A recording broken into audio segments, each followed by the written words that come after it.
Comment में बताया।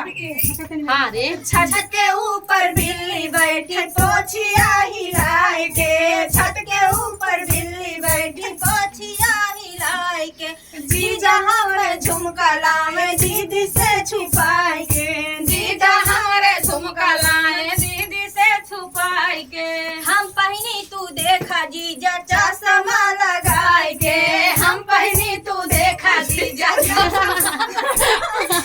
हम पहनी तू देखा जीजा चश्मा लगाए के, छत के ऊपर बिल्ली बैठी पोछिया हिलाए के, छत के ऊपर बिल्ली बोले पोछिया हिलाए के, जीजा हमरे साड़ी लामे दीदी से छुपाए के, जीजा हमें साड़ी लामे दीदी से छुपाए के, हम पहनी तू देखा जीजा चश्मा लगाए के, हम पहनी तू देखा जीजा कुर्सी लगाए के, हम पहनी तू देखा जीजा कुर्सी लगाए के, छत के ऊपर बिल्ली बैठे पोछिया हिलाए के, छत के ऊपर बिल्ली बैठे पोछिया हिलाए के, जीजा हम संडिल लावे दीदी से छिपाए के, जीजा हमको संडिल लावे दीदी से छिपाए के, हम चली तू देखा जीजा कुर्सी लगाए के, हम चली तू देखा जीजा कुर्सी लगाए के,